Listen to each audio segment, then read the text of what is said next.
ఆపదామపహర్తారం దాతారం సర్వసంపదాం లోకాభిరామం శ్రీరామం భూయో భూయో నమామ్యహం. హరి ఓం. పరమేశ్వర స్వరూపమైన సభకి నమస్కారం.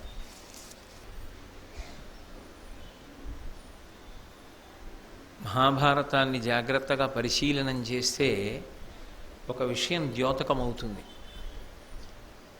భారతంలో పురుష పాత్రలకి, పురుషులైనటువంటి వారికి ఎంత ప్రాధాన్యత ఉంటుందో స్త్రీలకు కూడా అంతే ప్రాధాన్యత ఉంటుంది.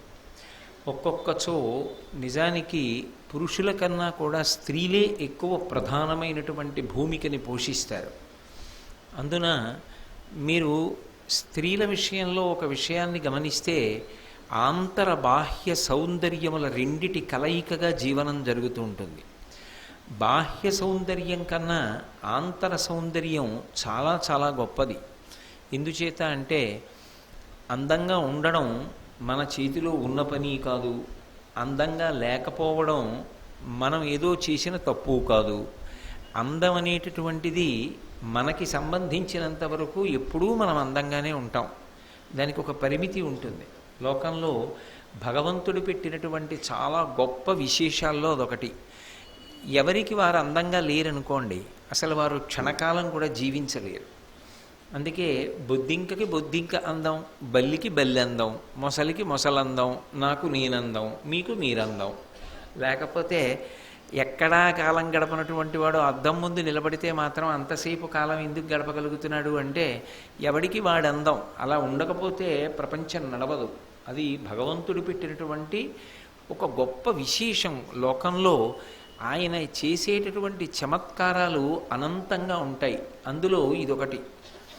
ఇక ఒకరు ఇంకొకరికి అందంగా ఉండడం అంటే లోకంలో అది ఎప్పుడూ ఒకరు అందరికీ అందంగా ఉండడం అనేటటువంటి మాట అన్వయం కాదు. కానీ ఎవరు ఎవరికి అందంగా ఉండాలి అంటే ధర్మమన్న చట్రంలోకి ఇమడాలి అంటే భార్యకి భర్త, భర్తకి భార్య అందంగా ఉంటే చాలు. అది ఒక్కటి ఉంటే పరమ సంతోషం వాళ్ళకి, పరమశాంతి సమాజానికి కలుగుతుంది. నేను అన్నమాట ఏం తేలిగ్గా వాడటలేదు. నేను మహాభారత సారాన్ని ప్రతిపాదన చేస్తున్నాను. భర్తకి భార్య అందగత్తే, భార్యకి భర్త అందగాడు, చాలు. వాళ్ళ జీవితాలు పరమ సంతోషంగా ఉంటాయి.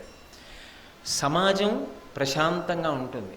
ఒక వ్యక్తి నా భార్య అందగత్తె కాదు అన్న భావన పొందిన ఒక స్త్రీ, నా భర్త ఎవరితోనో పోలిస్తే అంత సమర్థుడు కాడు, అంత గొప్పవాడు కాడు అన్న భావన పొందిన వాళ్ళ జీవితాలలోనూ సంతోషం ఉండదు, సమాజమునకు కూడా శాంతి ఉండదు. అది పరమ ప్రమాదకరమవుతుంది. అందుకే అందమనేటటువంటిది ఎక్కడ వరకు పరిమితము అంటే నిజానికి అది కాలము చేత ఎప్పుడూ కూడా పరిమితమవుతూ ఉంటుంది. కాబట్టి వారిద్దరి మధ్య అందం అనేటటువంటిది పరిమితమైపోతే చాలు. అది కాలగతిలో ఏమవుతుందంటే ఆ అందం క్రమక్రమంగా మానసికమైనటువంటి విభూతిగా మారిపోతుంది. ఒకప్పుడు ఎందుకు పెళ్లి చేసుకున్నాడు అంటే ఆ అమ్మాయి ఆయనకి నచ్చింది కాబట్టి, ఆమె ఎందుకు చేసుకుంది అంటే ఆయన నచ్చాడు కాబట్టి. కానీ అదే ఇద్దరికీ 60 ఏళ్ళు దగ్గరికి వచ్చేస్తున్నాయి అనుకోండి, అప్పుడు ఈ అందం గురించిన భావన ఉండదు. బాహ్యంలో ఉన్న అందం కాలమునందు శిథిలమైపోతుంది. మాకురు ధనజన యవ్వన గర్వం హరతి నిమేషత్ కాలసర్వం మాయామయమిదమఖిలం హిత్వా బ్రహ్మపదం త్వం ప్రవిశ విదిత్వా అంటారు శంకరాచార్యులు వారు. 3 విషయాలు మాట్లాడారు. మాకురు ధన జన యవ్వన గర్వం. ధనము అన్ని వేళలా ఉంటుందని నమ్మకమే ఉండదు. ఎంతో డబ్బున్నవాడి డబ్బు అనేక కారణముల చేత వెళ్ళిపోతుంది. దొంగలు పడి తీసుకుపోవచ్చు, ప్రభుత్వం తీసుకుపోవచ్చు, సోదరులు పంచుకోవచ్చు, అగ్నియందు ఆహుతి అయిపోవచ్చు, తన ఆరోగ్యమే పాడై ఆదాయము నశించిపోవచ్చు. ఎన్నో కారణముల చేత ఐశ్వర్యం వెళ్ళిపోతుంది. ఒక వయసు వచ్చిన తరువాత ఇక కుమారుడికి వెళ్ళిపోయి వాడు పెత్తనం చేస్తాడు. అప్పుడు నాది అని మాట్లాడినా వృద్ధాప్యం వచ్చాక నాన్నగారు మీరు ఊరుకోండి అంటాడు. కాబట్టి మా కురు ధన జన యవ్వన గర్వం. ఒకప్పుడు అందంగా ఉన్న శరీరం కాలగతిలో ఒకప్పుడు జర్జరీభూతమైపోతుంది. ఒళ్ళంతా ముడతలు పడిపోయి ఇలా అయిపోయారా, అంత అందంగా ఉన్న వ్యక్తి ఇలా ఉన్నారా ఇప్పుడు అని అనిపిస్తుంది. అందుకే అది కాలమును దాటి ఉండగలిగినది కాదు, కానీ ఒకప్పుడు అది అవసరం. అందుకే భగవంతుడు దాన్ని ఎప్పుడు అవసరమో అప్పుడు ఉండేటట్టు, ఎప్పుడు ఇక అవసరం లేదో అప్పుడు దాని స్థానంలోకి వేరొక ప్రేమ అంకురిస్తుంది. దంపతులకి 60 ఏళ్ళు వచ్చేసాయి, అప్పుడు ఇంకా బాహ్యమైన అందంతో ఏమీ సంబంధం ఉండదు. పిచ్చిది నాతో ఎన్ని కష్ట సుఖాల్లో పాలు పంచుకుందో, ఎన్ని ఉద్ధాన పతనాల్లో నాకు తోడుగా నిలబడిందో, ఎన్నిసార్లు నా జీవితం వైక్లభ్యాలు పొందితే సహించిందో అని ఆమె కొరకు అపారమైనటువంటి ప్రేమని పురుషుడు పొందుతాడు, ఆయన కొరకు ఆమె పొందుతుంది. అప్పుడు ఇక శారీరకమైన అందంతో సంబంధం ఉండదు. మీరు మహాభారతాన్ని గమనిస్తే మహాభారతంలో అద్భుతమైనటువంటి విశేషములు కొన్ని కనపడతాయి. బాహ్యమునందు అందము. నేను ఇందాక అన్నా కదా, అందం అంటే కేవలము భార్యాభర్తలకి సంబంధించినదైనప్పటికీ ఒక్కొక్క పిల్లవాణ్ణి చూసినా, ఒక్కొక్క పిల్లని చూసినా తల్లిదండ్రులు, సమాజము, బంధువులు అందరూ కూడా అబ్బా ఏమి అందం అని శ్లాఘించగలిగినటువంటి బాహ్యమైనటువంటి అందం, అవయవముల యొక్క కూర్పు అంతా సొబగుగా ఉండడం, అది అన్ని వేళలా ఉపకారం చేస్తుంది అని చెప్పడానికి వీలుండదు. ఎందుచేత అంటే బాహ్యంలో ఉన్న అందం తాను జీవితంలో మోసపోవడానికి కారణం కావచ్చు, తాను 10 మందిని మోసం చెయ్యడానికి కారణం కావచ్చు. బాహ్యంలో ఉన్న అందం కన్నా గొప్పది ఏది అంటే ఆంతరమునందున్న అందం. ఆంతర సౌందర్యం చాలా గొప్పదనుకోండి, బాహ్య సౌందర్యంతో నిమిత్తం లేకుండా నమస్కారమునకు యోగ్యుడవుతాడు. ఒక వ్యక్తి నల్లగా ఉండొచ్చు, సన్నగా ఉండొచ్చు, చొక్కా బనీను తీసేస్తే ఉరప్పంజరం అంతా కనపడుతూ ఉండొచ్చు, కానీ ఆయన్ని చూసేటప్పటికీ ఒక ఓదార్పు, ఒక గొప్ప శాంతి, అమ్మయ్యా ఆయన వచ్చాడు ఇంకా పర్వాలేదు. ఇప్పుడు నాకు చెప్పండి, ఎంతోమందిని మోసం చేసి అందంగా ఉన్నవాడి యొక్క చిత్రపటాన్ని ఇంట్లో పెట్టుకుంటారా? బాహ్యంలో ఏ అందం లేకపోయినా కొన్ని కోట్ల మందికి తన వాక్కు చేత, తన చేష్టితముల చేత ఉపకారం చేసేటటువంటి వారి యొక్క చిత్రపటాన్ని ఇంట్లో పెట్టుకుని నమస్కారం చేస్తారా? ఇప్పుడు ఏది నిజానికి అందం అంటే, బాహ్యమునందున్న అందం కన్నా చాలా గొప్ప అందం ఏది అంటే ఆంతర సౌందర్యం, లోపల సౌందర్యవంతంగా ఉండడం. లోపల సౌందర్యవంతంగా ఎలా ఉంటుంది? ఎవరిలో చూసినా ప్రేగులు, ఎముకలు, ధాతువులే ఉంటాయి, కాదు గుణములు. ఎవరు లోపల ఎప్పుడూ మంచి గుణముల చేత ప్రకాశిస్తూ ఉంటాడో, ఎవరి యందు ఎప్పుడూ సుహృద్భావన ఉంటుందో, ఎవరు ఎప్పుడూ లోకోపకారం కోసం ప్రయత్నిస్తూ ఉంటారో, ఎవరు ధర్మానుశీలురై ఉంటారో, ఎవరి మనసు ఎప్పుడూ కూడా 10 మంది శ్రేయస్సుని కోరుతూ ఉంటుందో, అక్కడక్కడ ఏదైనా చిన్న దోషాలు వచ్చినా తమని తాము దిద్దుకునే ప్రయత్నంలో నిరంతరం ఉంటారో, అటువంటి వారిది ఆంతర సౌందర్యం. ఆ ఆంతర సౌందర్యం ముందు నిజానికి బాహ్య సౌందర్యం నిలబడేది కాదు, అంత గొప్ప స్థాయిని ఇది పొందలేదు కూడా. ఎందుచేత అంటే, మీరు కామకోటి పీఠాధిపత్యం వహించిన మహాపురుషులు చంద్రశేఖరేంద్ర సరస్వతి స్వామి వారి చిత్తరువు వంక చూస్తే ఏముంటుంది ఆయన్ని చూడ్డానికి? లోపల రక్తనాళాలన్నీ పైకి తేలిపోయి ఉంటాయి, పొట్ట లోపలికి అక్కళించుకుపోయి ఉంటుంది, ఎముకలు ఎన్నో పిల్లలు కూడా ఇలా లెక్క పెట్టచ్చు, అలా ఎముకలు పైకి తేరిపోయి ఉంటాయి. ఆ విభూతి కూడా సక్రమంగా పెట్టుకున్నట్టుగా ఉండదు, తడిపిన విభూతి లలాటానికి అలదేసుకుని ఇంత బొట్టు పెట్టుకుంటారు, అది కూడా గుండ్రంగా ఉంటుందని నమ్మకం ఏం లేదు. ఏకవస్త్రం కాషాయం కట్టుకుంటే అది అనేక పర్యాయాలు మొల కిందకి జారిపోతూ ఉంటుంది. ఆ గుండు మించి గుడ్డ వేసుకుని అది జారిపోతుండగా పళ్ళు సగం ఊడిపోయినటువంటి బోచి నోటితో మెడలో ఒక పుష్పహారం కాదు, సౌందర్యవంతంగా మెడలో ఓ మారేడు దళాలమాలో తులసిమాలో వేసుకొని ఆయన ఉంటారు. కాళ్ళకి ఏదో 1000 రూపాయలు విలువైనటువంటి పాదరక్షలు వేసుకోరు, కేవలంగా కొయ్యతో చెయ్యబడినటువంటి పాదుకలు వేసుకుంటారు. ఎడంచేతిలో సత్యదండం పట్టుకుని ఆయన నడిచి వెళ్ళిపోతుంటే తమిళనాడు రహదారుల్లో కానీ భారతదేశం అంతటా పర్యటించారు. ఆయన వస్తున్నారు అంటే వాహనాల మీద వెళ్ళేవారు కూడా వాహనాలు పక్కన పెట్టేసి పాదరక్షలు వాహనాల్లో వదిలిపెట్టి ఆయన వెడుతున్నటువంటి మార్గంలో రహదారికి రెండు వైపులా నేల మీద పడుకుని ఉండేవారు. అది ఏదో ఒక్క సనాతన ధర్మానికి సంబంధించిన వాళ్ళు అనుకుంటే పొరపాటు. అన్ని మతాల వారు, అన్ని సంప్రదాయాల వారు, అన్ని సిద్ధాంతాల వారు, స్త్రీ పురుష పండిత పామర కుల మత వర్ణ వర్గ ధనిక పేద విచక్షణ లేకుండా ఆయన పాదముల ముందు మోకరిల్లి ఉండేవారు. ఇందుచేత అంటే ఆయన సౌశీల్యం, ఆ మంచితనం, ఆ మంచి మాట, 10 మందిని ఆదుకునేటటువంటి తత్వం, దాని చేత అంత గౌరవాన్ని ఆయన సంపాదించుకున్నారు. ఆయన చిత్తరువు పెట్టుకుంటాం తప్ప ఆయన కన్నా బాహ్యంలో చాలా అందంగా ఉన్నవాడిని ఓ చలనచిత్ర నటుడి యొక్క మూర్తిని తెచ్చి చిత్తరువుని తెచ్చి ఇంట్లో పెట్టి పాదాల దగ్గర పువ్వులేసి అగరత్తులు వెలిగించేవాడు ఎవరైనా ఉంటాడు ఆ లోకంలో? ఉండడు.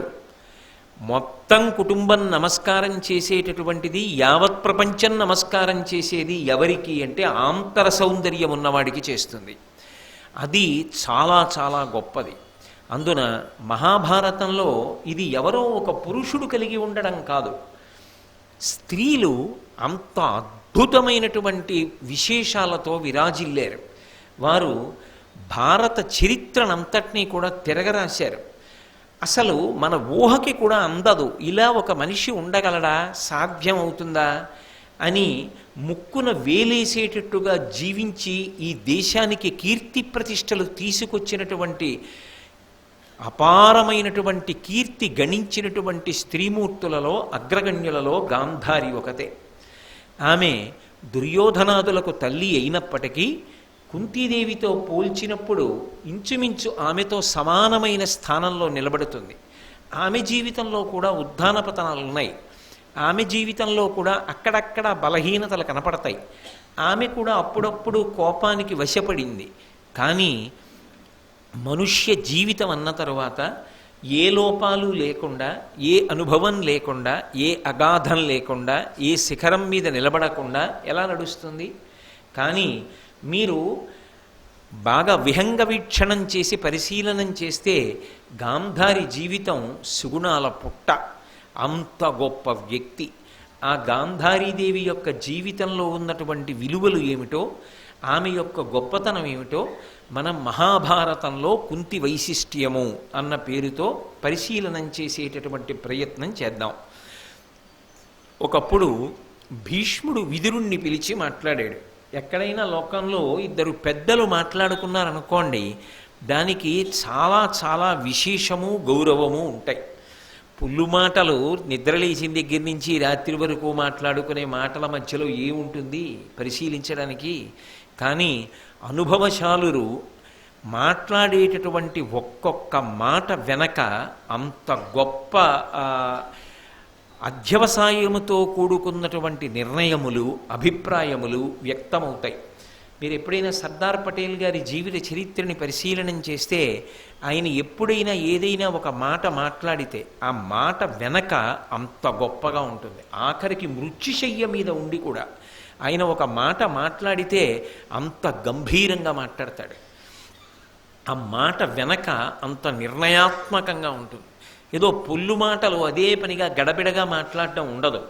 అందుకే ఇద్దరు పెద్దలు కలిసి మాట్లాడుకున్న మాటలు ఏవి ఉంటాయో వాటిని చాలా జాగ్రత్తగా పరిశీలనం చెయ్యాలి. ఎప్పుడైనా కావ్యాలు కానీ పురాణాలు కానీ చదివేటప్పుడు ఉదాత్తమైనటువంటి వ్యక్తులు ఇద్దరు కలుసుకుని మాట్లాడుతుంటే మీరు ఏదో చదివేయడం అనేటటువంటిది ప్రధానం కాకుండా పరమ జాగ్రత్తగా అక్షరాన్ని ఒడిసి పట్టి పరిశీలించి మీరు అర్థం చేసుకునే ప్రయత్నం చెయ్యాలి. భీష్ముడంటే సామాన్యమైనటువంటి వ్యక్తి కాడు. ఆయన ఒక పతాక స్థాయిలో నిలబడినటువంటి మహాపురుషుడు. ఇక విదురుడు నీతిశాస్త్ర కోవిదుడు, సత్ప్రవర్తన కలిగినవాడు. శ్రీకృష్ణ భగవానుడంతటి వాడు రాయబారానికి వెళ్ళినప్పుడు విదురుడి ఇంటికి వెళ్ళి భోజనం చేశాడు తప్ప దుర్యోధనుడి ఇంటిలో భోజనం చెయ్యల. భోజనం చెయ్యమని అడిగినప్పటికీ కూడా తిరస్కరించాడు. నేను నీ ఇంట భోజనం చెయ్యను అని చెప్పాడు. విదురుడి ఇంటికెళ్ళి భోజనం చేశాడు. అంత గొప్ప వ్యక్తి విదురుడు, అంతటి ధర్మశాస్త్ర కోవిదుడు. కుంతీదేవి మాట్లాడినప్పుడు అన్న మాట మీ అందరూ విన్నారు కదా. ఈ లోకానికి అంతటికీ కూడా ప్రవర్తనకి ఆదర్శప్రాయుడు ఎవరు అంటే విదురుడు. నిర్భయంగా ధర్మ సంకటం ఏర్పడినప్పుడు ధర్మపక్షాన్ని నిలబడి ప్రాణం పోయినా సరే అని మాట్లాడగలిగినటువంటి వ్యక్తి ఎవరు అంటే విదురుడు. అటువంటి విదురుణ్ణి ప్రయత్నపూర్వకంగా భీష్ముడు పిలిచాడు. పిలిచి ఏకాంతమునందు విదురుడు ఒక్కడితోటే మాట్లాడుతున్నాడు. అంటే ఇది సభలో మాట్లాడుతున్న విషయం కాదు కాబట్టి దీనికి ఒక ప్రాధాన్యత ఉంటుంది. అది ఇంటి విషయం మాట్లాడుతున్నాడు. ఆయన అన్నాడు, ఈ వంశము విచ్ఛేదముగా వచ్చిన కులము నిలుపగా సత్యవతీదేవి వచనమున సంతతి కావించను వ్యాసుడను జగత్కర్త దయన్. ఒకానొకప్పుడు ఈ భరతవంశం అంతరించిపోవలసినటువంటి అగత్యాన్ని పొందింది. ఎందుకని అంటే శంతన మహారాజు గారికి ఉన్నటువంటి ఇద్దరు కుమారులైన చిత్రాంగదుడు, విచిత్రవీర్యుడు వివాహం కాకుండా ఒకడు మరణించాడు. వివాహమై ఇద్దరు భార్యలున్నప్పటికీ సంతానాన్ని పొందకుండా విచిత్రవీర్యుడు మరణించాడు. అసలు వివాహం అవ్వకుండానే చిత్రాంగదుడు మరణించాడు. భీష్ముడు ఉన్నప్పటికీ తాను సంతానాన్ని పొందను అని తండ్రి కొరకు ప్రతిజ్ఞ చేసి ఉన్నాడు. ఇప్పుడు భరతవంశం ఆగిపోయేటటువంటి పరిస్థితి వచ్చింది. అటువంటి పరిస్థితులలో తల్లి అయినటువంటి సత్యవతీదేవి ఆక్రోశాన్ని పొందింది. తన కళ్ళ ముందు వంశం ఆగిపోతుంటే, సింహాసనానికి వారసుడు లేకపోతే ఆమె తట్టుకోలేక వేదవ్యాసుణ్ణి ప్రార్థన చేసింది. వ్యాసుడు సృష్టికర్త అయినటువంటి బ్రహ్మగారి యొక్క అంశలోకి వచ్చినవాడు. ఈయన లోకంలో సృష్టిని అంతటినీ చేస్తాడు. ఎవరు? బ్రహ్మగారు. కానీ ఆ సృష్టి యందు అయోమయం ఉండదు. మీరు ఈ విషయాన్ని చాలా జాగ్రత్తగా గమనించవలసి ఉంటుంది. సృష్టి చేయడము అనేటటువంటి మాటలో అయోమయం లేకుండా స్పష్టత అనేటటువంటిది చాలా చాలా అవసరం. ఒక పిల్లవాడిని మీరు కాగితంతో పడవ చెయ్యి అని మీరు కాగితం ఇచ్చారనుకోండి, వాడు ఆ కాగితం ముక్క పట్టుకుని పడవ చెయ్యబోయి ఏదో కాగితపు ముద్ద తయారు చేసి నీళ్లలో వేసి అది మునిగిపోతే ఏడుస్తాడు. తండ్రి చిన్న కాగితం ముక్క పట్టుకుని 4 అంచులు జాగ్రత్తగా చింపి అందంగా చిన్న పడవ చేసి అది అలా నీళ్లల్లో పెడితే మునిగిపోతుందని వేళ్లతో ఒత్తి అడుగు భాగం వెడల్పుగా ఉండేటట్టుగా చేసి కాగితపు పడవని నీళ్లల్లో విడిచిపెడితే తండ్రి విడిచిపెట్టిన పడవ నీళ్ల మీద తేలి వెడుతుంటే కొడుకు సంతోషిస్తాడు. కాగితంతో పడవ తయారు చేయడంలో తండ్రికి కొడుక్కి ఎంత తేడా ఉంటుందో ఈ సృష్టి చెయ్యడంలో కూడా బ్రహ్మగారి యొక్క బుద్ధి యందు అంత స్పష్టత, అయోమయం లేనితనం ఉంటాయి. అందుకే మీరు చూడండి, భగవంతుని సృష్టిలో గొప్పతనం ఏమిటంటే ఏదో ప్రాణుల్ని సృష్టించడం కాదు. మనిషి, వీడికో కొడుకు పుట్టాడు, ఆ కొడుక్కో కూతురు పుట్టారు, చీమకి చీమ పుట్టింది, పందికి పుట్టింది, అలా కాదు. ఏ ప్రాణికి అటువంటి ప్రాణే పుట్టాలి, అది మొదటి నియమం. 2, ఆ ప్రాణి పుట్టడం కన్నా ముందే ఆ ప్రాణికి ఆహారము సిద్ధంగా ఉండాలి. ఇది ఈశ్వరుడు ఇన్ని ప్రాణులను సృజిస్తున్నాడు. ఇన్నిటిని సృజించినప్పుడు అసలు ఆ ప్రాణి ఇలా పుట్టేటప్పటికే ఆ ప్రాణి కన్నా ముందే ఆహారము తయారు కాలేదనుకోండి, వాడి ప్రమాదమునకు తనంత తానుగా ఔషధము తయారుగా లేదనుకోండి, సృష్టి నశించిపోతుంది. పుట్టినవి ఉండవు, వెళ్ళిపోతాయి. ఎందుకనంటే తమంత తాము రక్షించుకోలేరు, చెప్పుకోలేరు. మీకు నేను ఒక ఉదాహరణ చెప్పాలి అంటే, పసిపిల్లలు పుడతారు. పసిపిల్లలు పుట్టినప్పుడు ఒక ప్రఖ్యాత ప్రసూతి వైద్యుడు రాసినటువంటి పుస్తకం మాతృదేవో భవ అని రాశాడు ఒక గైనకాలజిస్ట్. అందులోంచి చెప్తున్నాను నేను. ఇతపూర్వం కూడా ఉటంకించాను దీన్ని. అమ్మ కడుపులోంచి బిడ్డ బయటికి వచ్చేటప్పుడే ఆ పసిబిడ్డ యొక్క కడుపులో ఉన్నటువంటి మలం నల్లగా రాయిలే అయిపోతుందిట. ఎందుకని అంటే విపరీతమైన భయానికి లోనైపోతాడు. అప్పటి వరకు కటిక చీకట్లో ఉన్నాడు. అమ్మ కడుపులో తల కిందకుంది, కాళ్ళు పైకున్నాయి. తన మలమూత్రములు తానే విసర్జించుకొని అందులోంచి పుట్టిన క్రిములు తనని కొరుకుతుంటే పడున్నాడు. అమ్మ తిన్న ఆహారం నాభికొట్టంలోంచి తన శరీరంలోకి వెడుతుంటే పోషింపబడుతున్నాడు. అకస్మాత్తుగా అది వైద్యశాలలో కావచ్చు, ఒక్కొక్కసారి ప్రసవం అయిపోతే ఇంట్లో కావచ్చు, మనం ఎన్ని చోట్ల చదవట్లా ప్రయాణం చేస్తుండగా కావచ్చు. అలా ప్రసవం అయిపోతే ఆ పసిపిల్లవాడు పైకొచ్చినప్పుడు లోపల ఉన్నటువంటి మలం నల్లగా రాయిలా అయిపోతుంది. అయిపోయి ఒక్కసారి ఇంత వెలుతురు చూసి 6 అడుగుల ఎత్తు 5 అడుగుల ఎత్తు మనుష్యుల్ని చూసి అంతంత శబ్దాలు చెవిలో పడేటప్పటికీ వాడు భయపడిపోయి ముందు వాడి హృదయ స్పందనలు, ఊపిరితిత్తుల యొక్క కదలిక, ప్రేగుల యొక్క కదలిక క్రమంగా ఆగిపోతాయిట. ఆగిపోయినప్పుడు వీడు నా బిడ్డ అన్న భావన అమ్మకి కలగగానే ఈ సృష్టిలో అపూర్వం ఎక్కడా తయారు కానటువంటి పదార్థం కోలోస్ట్రమ్ అని వైద్య పరిభాషలో పిలుస్తారు. పసుపచ్చగా ఉండేటటువంటి ఒక ముద్దలా ఉన్న పదార్థం తల్లి యొక్క స్తనముల నుండి ఊరుతుంది. అది మొదట వస్తుంది పాలకన్న. పిల్లవాడు ఆ పదార్థాన్ని చప్పరించగానే, ఆ కోలోస్ట్రమ్ లోపలికి వెళ్ళగానే అది గుండె ఆగిపోకుండా కొట్టుకునేటట్టుగా ఆ హృదయ స్పందనలు నిలబెడుతుంది. ఏదో వెంటిలేటర్ పెట్టి ఆపుతారే అలా హృదయ స్పందనని ఆపుతుంది. ఊపిరితిత్తుల కదలికని నియంత్రిస్తుంది. లోపల ఉండిపోయిన నల్లటి మలం బయటికి వెళ్ళిపోయేటట్టుగా చేస్తుంది. చెయ్యగానే వాడి ప్రాణములు నిలబడతాయి. ఇప్పుడు నాకు చెప్పండి, సృష్టి అన్న మాట చాలా తేలిగ్గా వాడతాం మనం. కానీ భగవంతుని సృష్టిలో అయోమయం కానీ, స్పష్టత లేకపోవడం కానీ ఉండదు. ఒక పువ్వు విచ్చుకోవాలంటే దానికి ఒక నియమం ఉంటుంది. మల్లె పువ్వు అయితే సాయంకాలం విచ్చుకోవాలి, జాజి పువ్వు అయితే పొద్దున్న విచ్చుకోవాలి. మల్లె పువ్వు జాజి పువ్వు తెల్లగానే ఉన్నా దాని వాసన దానికి ఉండాలి, దీని వాసన దీనికి ఉండాలి. కుంకుడు చెట్టు మామిడి చెట్టు పక్క పక్కనే ఉన్నా దానికాయ చేదుగానే ఉండాలి, దీని పండు తీయగానే ఉండాలి. ఎవరు పెట్టిన విశేషం ఇది? అంటే ఈశ్వరుని యొక్క సృష్టిలో ఈ వికసనము, ఈ స్పష్టత ఉంటుంది. వ్యాసుడు బ్రహ్మగారి అంశలో వచ్చినవాడు, అది చెప్తున్నాడు భీష్ముడు. ఆయనకి ఒక స్పష్టత ఉన్నది. ఈ వంశమును అనుగ్రహించాడు ఆగిపోకుండా. అనుగ్రహించాడు కనుక ధృతరాష్ట్రుడు పాండురాజు పుట్టారు. భీష్మాచార్యుల వారికి ఎప్పుడు గుండెల్లో బెంగేమిటి అంటే, ఆయన తిన్న దెబ్బ అటువంటిది. వంశం ఆగిపోయింది ఒకప్పుడు తన కళ్ళ ముందు. అమ్మ తనని అడిగింది వివాహం చేసుకోమని. నేను చేసుకోనన్నాడు. నేను సంతానాన్ని పొందనన్నాడు. అటువంటి విపత్కర పరిస్థితులలో వ్యాసుడు సృష్టికర్త యొక్క అంశలో వచ్చి వ్యాసుడును జగత్కర్త దయతో ఇస్తాడు భగవంతుడు ఈ శరీరాన్ని ఇచ్చినప్పుడు. మనం రూపాయి కట్టామా, ఏమైనా చలానా కట్టామా, లేకపోతే ఏమైనా విరాళం ఇచ్చామా?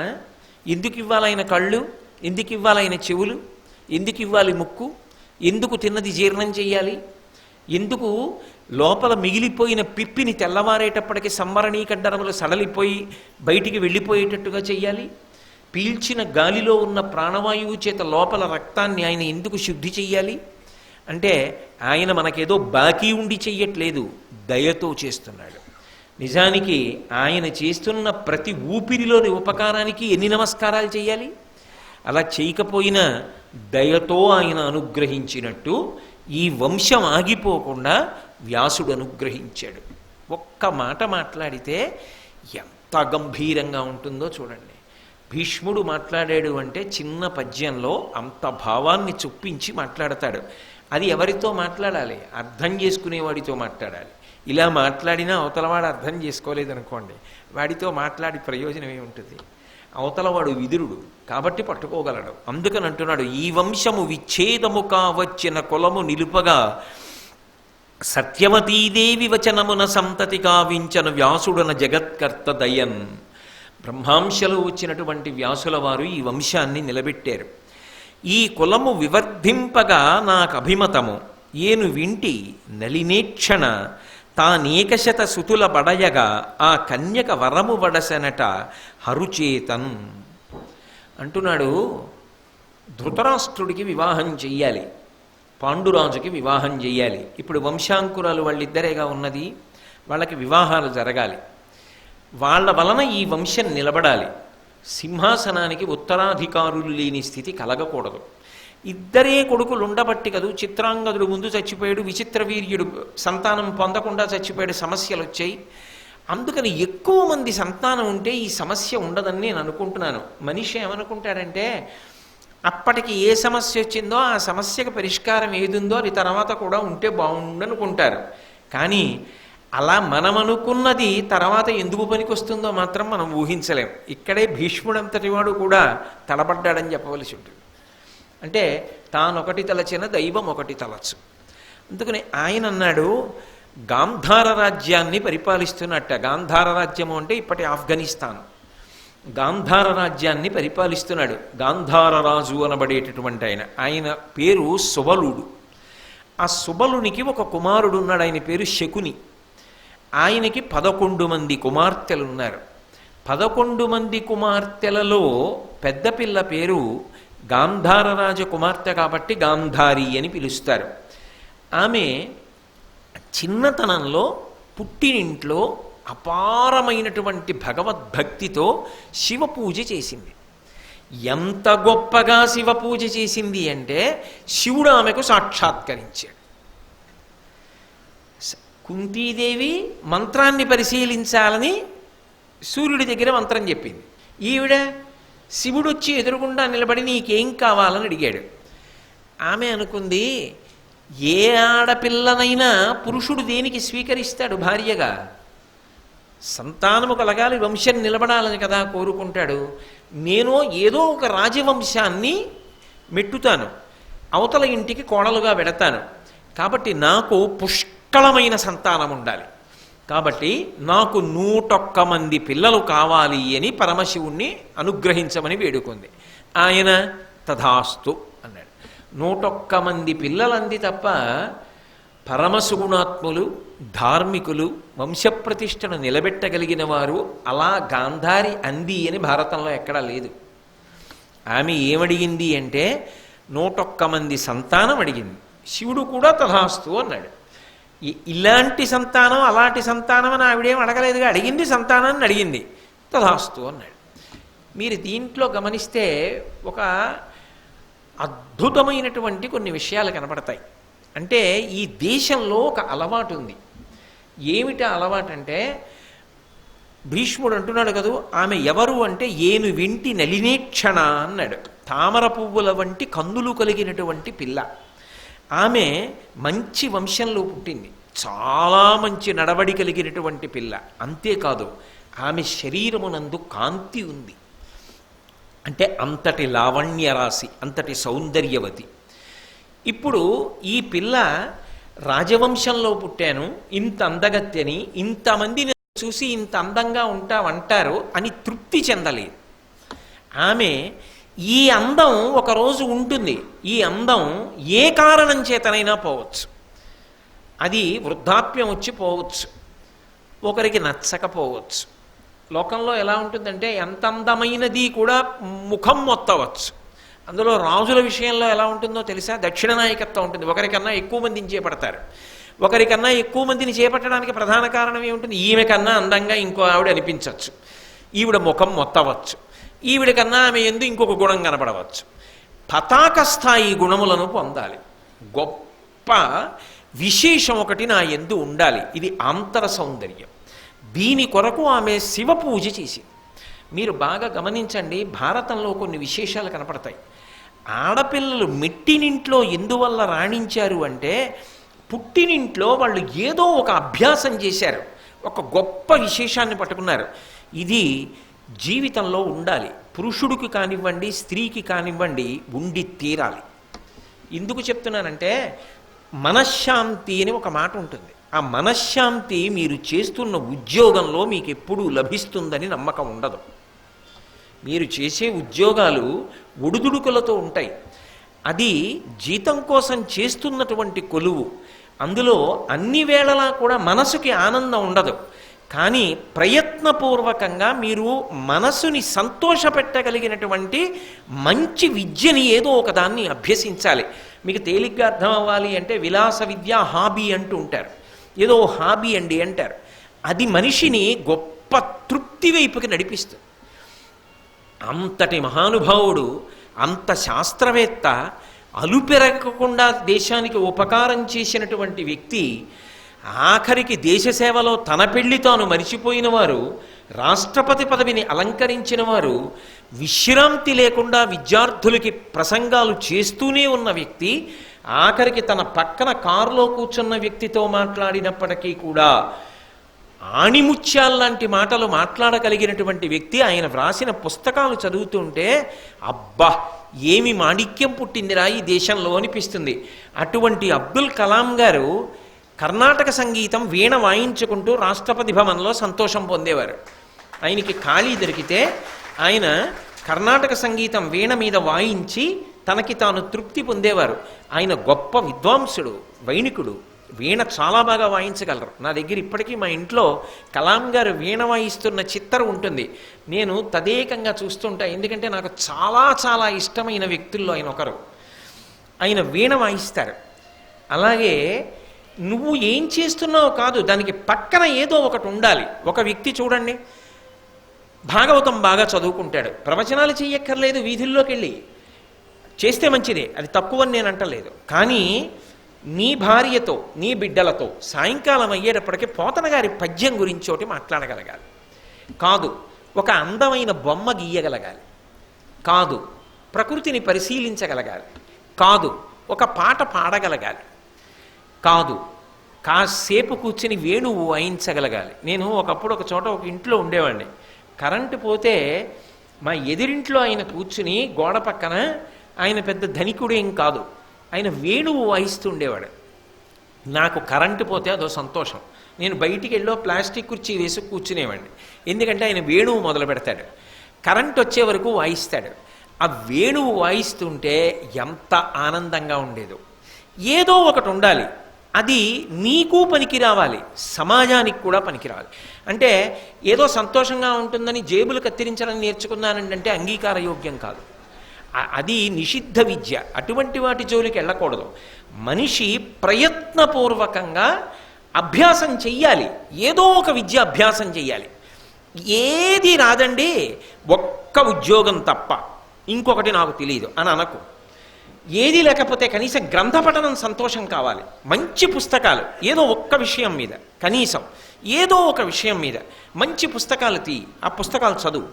లేదు చక్కగా ఒక ఆటలో ప్రావీణ్యం సంపాదించు, నువ్వు ఆడు. ఆ ఆటలో ఉన్న మెళకువల మీద నువ్వు ఒక గొప్ప అధికారాన్ని పొందు.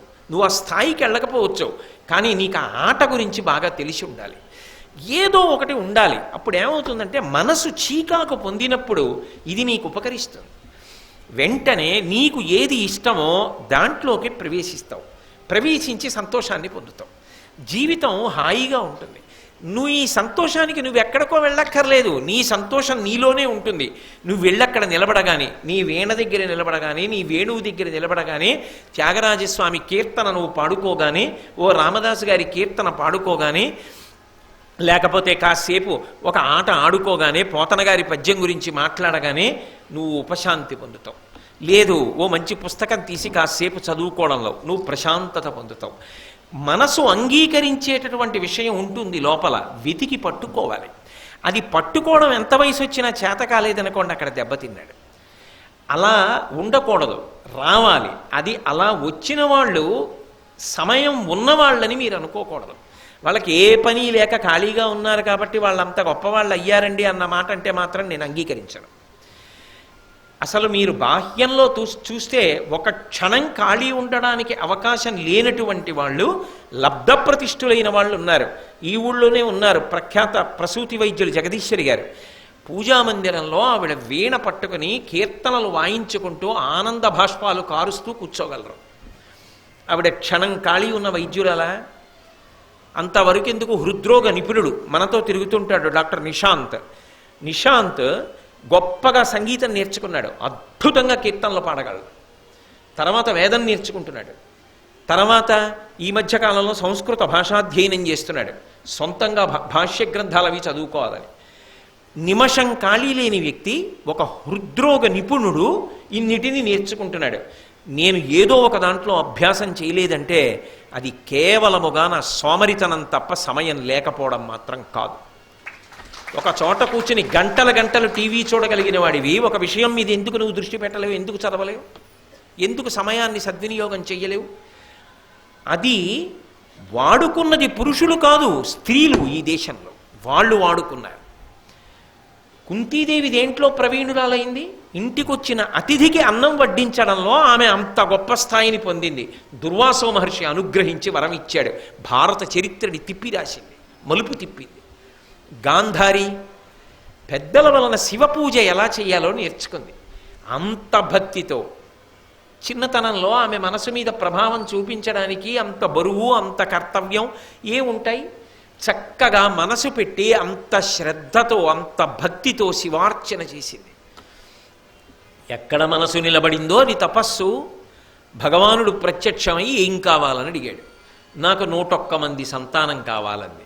నాకు ఇప్పుడు చెప్పండి, వీళ్ళందరూ తరువాతి కాలంలో మెట్టినింట ప్రకాశించడానికి, చరిత్రలో అంత గొప్ప స్థానాన్ని పొందడానికి, ద్వాపరయుగం అయిపోయి కలియుగం అయిపోయినా ఇవాళ నేను గాంధారి గురించి మాట్లాడతానంటే మీరు ఇన్ని 100 మంది వచ్చి కూర్చున్నారు అంటే, వింటున్నారంటే, గాంధారి కూడా అందరిలాగే కాలక్షేపం చేయడానికి ఏదో సమయాన్ని గడిపేసి ఆటలాడుకుని పాటలు పాడుకుని ధృతరాష్ట్రుడికి ఇల్లాలై ఉద్దాన పతనాల్లో చిక్కుబడి అసూయ ద్వేషాల్లో రాగద్వేషాల్లో జీవితాన్ని గడిపేసి శరీరం పడిపోయి ఉంటే ఇవాళ ఆవిడ గురించి చెప్పుకోవడానికి ఏముంటుంది? వ్యాసుడు కృష్ణుడు ఎందుకు పొగుడుతారు? కాదు, ఏదో సాధన చేసింది. ఆ సాధన ఎక్కడ మొదలైందంటే పుట్టినింట మొదలైంది. అది మెట్టినింటికి వరమైంది. అంటే ఒక మగవాడు అభ్యసిస్తే తన ఇంటికే వరం అవుతుంది. ఒక ఆడపిల్ల అభ్యసిస్తే 2 కుటుంబాలకి వరం అవుతుంది. ఇప్పుడు చెప్పండి, ఎవరెక్కువ? ఆడపిల్లే ఎక్కువ.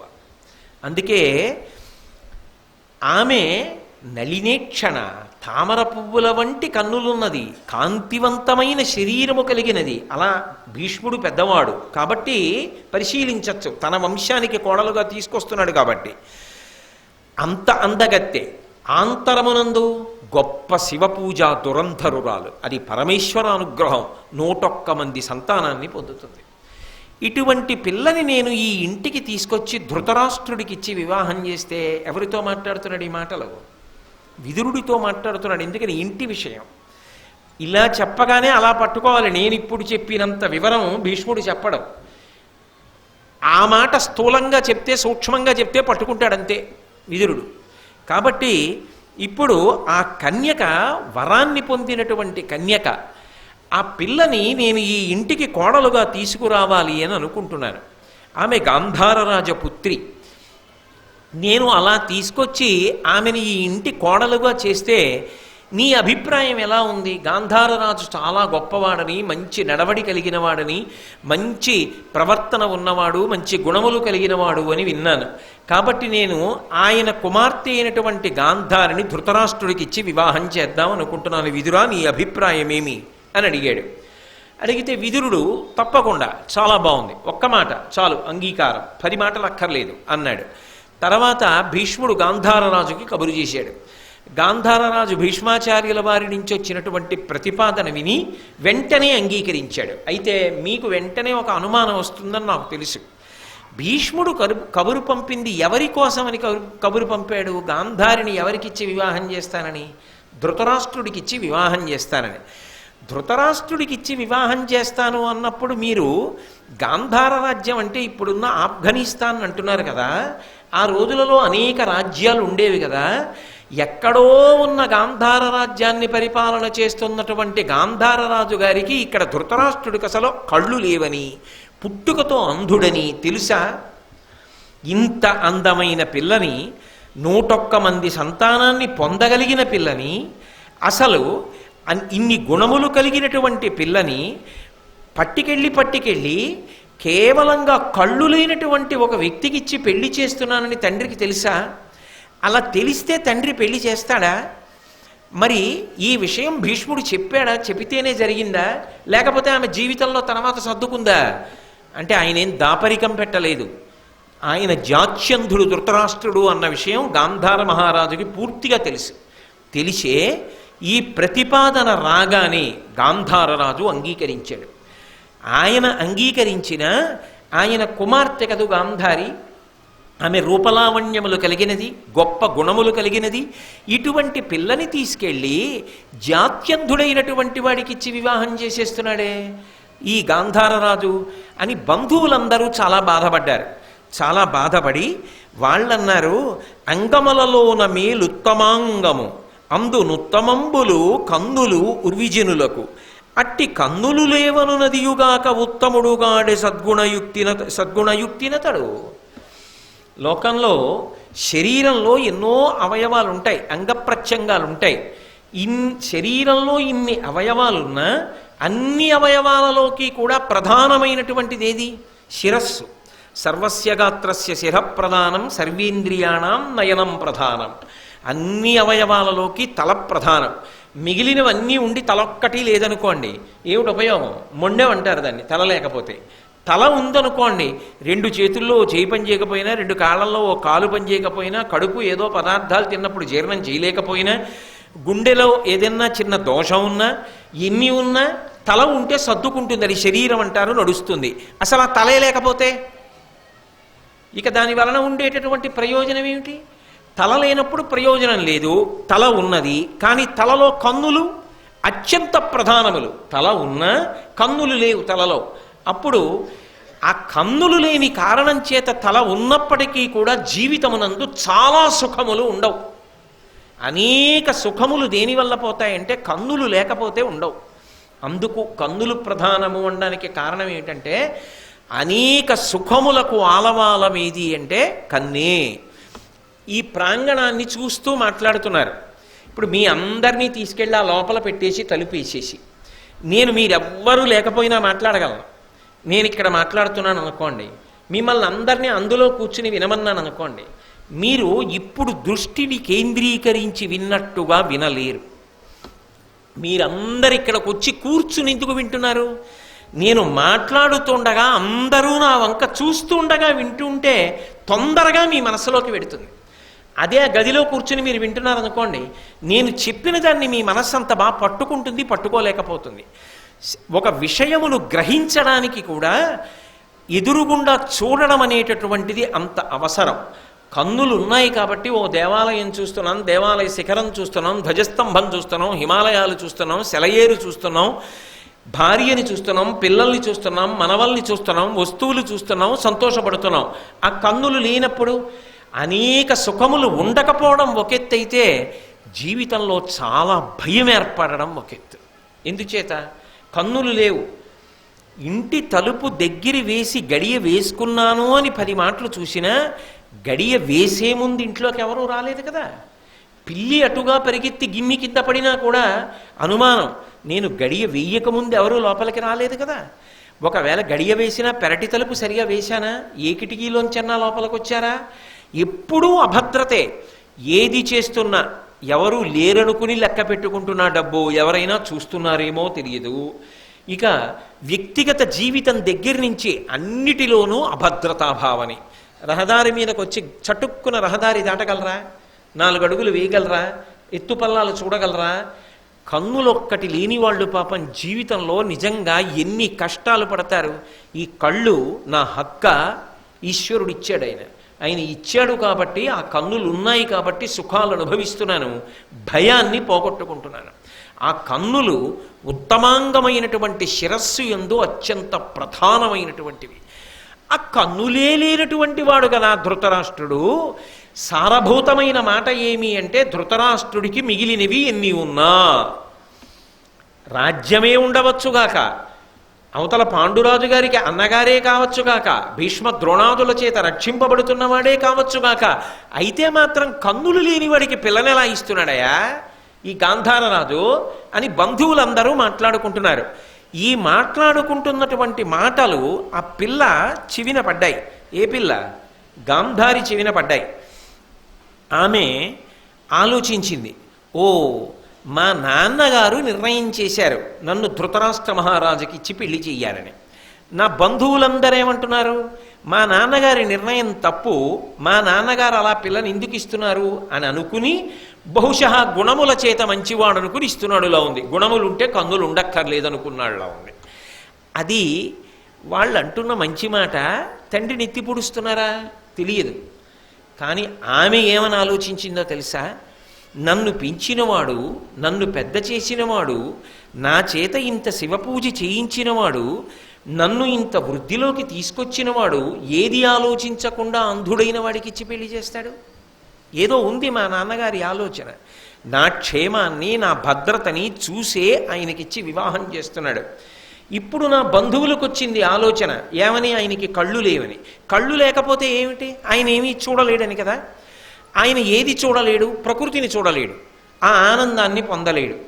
ఆయన భార్యగా నాకు కూడా కళ్ళు లేకపోతే అప్పుడు వీళ్ళు ఈ మాట అనేవారు కాదు కదా. ఈశ్వరుడిచ్చిన కళ్ళు తీసేయను, కానీ ఆ కళ్ళని ఉపయోగించను. దాని చేత 2 ప్రయోజనములను పొందుతాను. పరపురుషుణ్ణి చూడను. పరపురుషుణ్ణి చూసి ఆయన కన్నులు ఎంత బాగున్నాయో ఆయన చూస్తున్నాడు కాబట్టి ఎంత హాయిగా సౌకర్యం పొందాడో, పాపం ఇది లేక కదా ఆయన వైక్లభ్యం పొందాడు అన్న భావన నాకు రాకూడదు. నా భర్త పొందని సుఖం నాకు అక్కర్లేదు. ఇది మామూలు గుణం అండి. అసలు ఇది ఊహకు అందే గుణమా? ఇది లోపల ఉన్నటువంటి సంస్కారం నాకు లేకపోవచ్చు, ఆమెలా నేను బ్రతకలేకపోవచ్చు. కానీ అంత గొప్ప సంస్కారవంతుల్ని చూసి విని 2 చేతులెత్తి నమస్కారం కూడా చేయలేకపోతే దానికి ఏమైనా అర్థం ఉంటుందా ఇంకా జీవితానికి? ఇది ఎప్పుడు పొందినటువంటి సంస్కారం? చాలా చిన్నతనంలో పెళ్ళి కూడా కాకముందు గాంధారి బుద్ధి యందు ప్రకాశించినటువంటి సంస్కారం. కాబట్టి ఎప్పుడో పెళ్ళైన తర్వాత కట్టుకోవడం కాదు. ఇక మా నాన్న మానసికంగా నన్ను ధృతరాష్ట్రుడికి ఇచ్చేశాడు కాబట్టి ఈ క్షణంలోనే కంటికి బట్ట అడ్డంగా కట్టేసుకుంటున్నాను. ఇక నేను చూడను పరపురుషుల్ని, ఇక నేను చూడను ప్రకృతిని. ఆయన చూడనిది నేను చూడను, ఆయన చూసింది నేను చూస్తాను. అప్పుడు ఆయన చూడలేదని నేను చూశానని ఆయన చూడలేదని మేమిద్దరం బాధ పొందేటటువంటి ఇబ్బంది లేదు. భార్యకి మధుమేహం వచ్చింది, భర్తకి మధుమేహం లేదు. నిజానికి చాలా ఇబ్బంది. ఎందుకో తెలుసా? ఆయన కోసం మధుర పదార్థం వండాలా? ఆమె తినకూడదు. ఆమె తినని దాన్ని ఆమె కళ్ళ ముందు ఈయన ఎలా తింటాడు? ఆమె వండి తీసుకొచ్చి అక్కడ పెడితే 10 లడ్లు అక్కడ పెట్టి మీకు ఇష్టం తినండి అన్న విరిచి ఒక ముక్క పెట్టగలడా? ఆమె ఇంకో మాత్రం వేసుకోవాలి. ఆమె కళ్ళ ముందు 4 కొత్తపల్లి కొబ్బరి మామిడి పళ్ళు తినగలడా? ఆమె కళ్ళ ముందు 4 లడ్డూలు తినగలడా? ఆమె కళ్ళ ముందు ఇంత అన్నం తినగలడా? ఆమె కళ్ళ ముందు 2 పూట్ల భోజనం చేయగలడా? ఆమె దృష్టి కొడుతుందని కాదు. అయ్యో దీనికి సౌభాగ్యం లేదే, పాపం ఈ సంతోషం దానికి లేదే, కానీ ఇది నా కోసం పరిశ్రమించి వండి పెడుతోందే, దాని కళ్ళ ముందు నేను ఎలా తినను? తనంత తానుగానన్నా తినడం తగ్గించేసుకుంటాడు. నాకొద్దు, నువ్వు తిననిది నేను తినను అని వదిలేస్తాడు. లేదు, తనకి మధుమేహం వచ్చిందనుకోండి, ఇంతకన్నా అదృష్టమే ఉంది. ఇంట్లో చాలా సమస్య తీరిపోయింది. నడిస్తే కలిసి నడుద్దాం, తింటే కలిసి తిందాం, మాత్రలు వేసుకుంటే ఇద్దరం కలిసి వేసుకుందాం. ఇద్దరి వైద్యుడు ఒక్కడే, ఇద్దరికీ సాధారణంగా ఔషధం కూడా ఒకటే. ఒకళ్ళు మర్చిపోయినా రెండో వాళ్ళది ఇద్దరు వేసుకుంటే సరిపోతుంది. ఎంత అదృష్టం! అన్యోన్యతకి పరాకాష్ఠ ఈశ్వరుడు మన ఇద్దరికీ ఇచ్చిన అదృష్టం. ఇద్దరికీ మధుమేహం. పైగా ఇందులో ఒక సౌకర్యం కూడా ఉంది. ఆయనకి మధుమేహం లేదనుకోండి, ఆయన కోసం మామిడి పళ్ళు అట్టె పెట్టాలి, మంచి మంచి పళ్ళన్నీ. ఆవిడికి మధుమేహం, ఆవిడ తినదు. ఈయనకి మధుమేహం, ఈవిడ తినదు. ఆవిడని ఆయన తిననివ్వడు, ఎందుకంటే ఆమె ఆరోగ్యంగా ఉండాలి 10 కాలాలు. ఆయనను ఆవిడ తిననివ్వదు, ఎందుకనంటే ఆయన 10 కాలాలు ఆరోగ్యంగా ఉండాలి. ఆయనను ఆవిడ ఆయన తినడానికి అంగీకరించకపోతే కుళ్ళ పెడతారా? పరమ సంతోషంగా మనం తినలేది మన పిల్లల్లాంటి వాళ్ళు తిని వాళ్ళు సంతోషిస్తే మనం సంతోషించినట్టే అని 10 మందికి దానం చేసుకుంటారు.